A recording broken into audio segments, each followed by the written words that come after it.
वैदिक ज्योतिष की बात करें तो कुछ ही ऐसे विषय हैं जो शनि की साढ़े साती जितना डर और चिंता पैदा करते हैं। ये एक ऐसा नाम है जिसे सुनते ही पता नहीं क्यों कई लोगों के मन में एक घबराहट सी होने लगती है। और ये सिर्फ ज्योतिष की किताबों की बात नहीं है। ये एक ऐसा डर है जो शायद पीढ़ियों से चला आ रहा है। हो सकता है आपने भी कभी इसे महसूस किया हो या इसके बारे में ज़रूर सुना होगा। तो चलिए आज इसी सवाल की तह तक जाते हैं, समझते हैं कि इस डर के पीछे की असली वजह क्या है और ज्योतिष के इस सबसे चर्चित दौर की असलियत क्या है।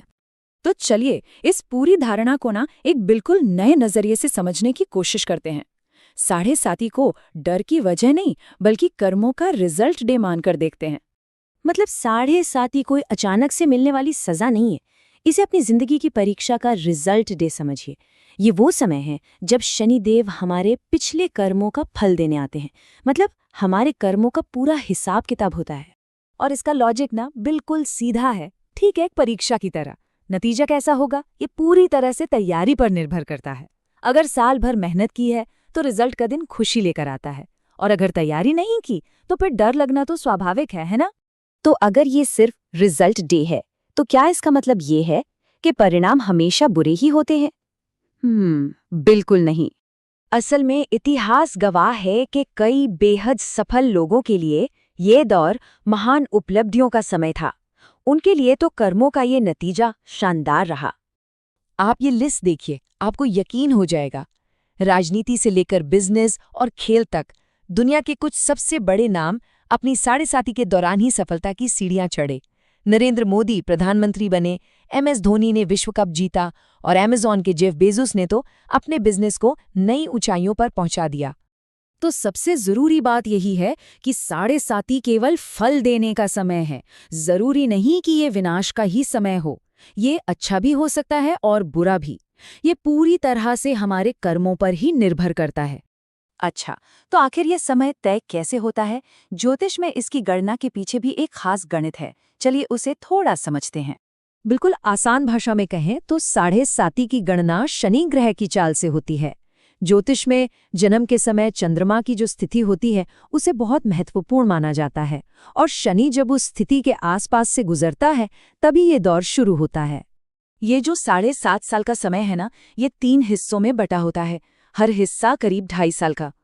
ज्योतिष में जन्म कुंडली को 12 घरों या हिस्सों में बांटा जाता है। साढ़े साती तब शुरू होती है जब शनि आपके चंद्रमा वाले घर से ठीक पहले वाले यानी 12वें घर में आता है।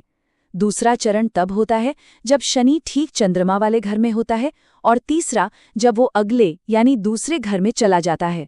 वैसे साढ़े साती के अलावा इसी सिद्धांत पर काम करने वाली 2 और छोटी अवधियां होती हैं जिन्हें ढैया कहते हैं।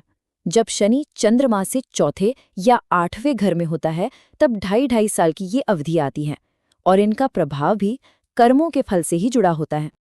तो अब आते हैं हम सबसे जरूरी सवाल पर। इन अवधियों के दौरान सबसे अच्छा उपाय या क्या करना चाहिए? और इसका जवाब किसी रहस्यमयी पूजा पाठ में नहीं, बल्कि हमारी अपनी प्रैक्टिकल असल जिंदगी के कामों में ही छिपा है। तो असली उपाय क्या है? ये आखिरी समय में की गई पूजा पाठ नहीं, बल्कि लगातार की गई कड़ी मेहनत और अच्छे कर्म हैं। ये ठीक उस छात्र की तरह है जो पढ़ाई करने के बजाय परीक्षा से ठीक पहले पास होने की प्रार्थना करता है। नतीजा किस पर निर्भर करेगा, ये हम सब जानते हैं। ये एक बात पूरी फिलॉसफी को एकदम आसान बना देती है। रिजल्ट डे की तैयारी का सबसे अच्छा तरीका है पहले से ही अपना काम ईमानदारी और मेहनत से करना, बस।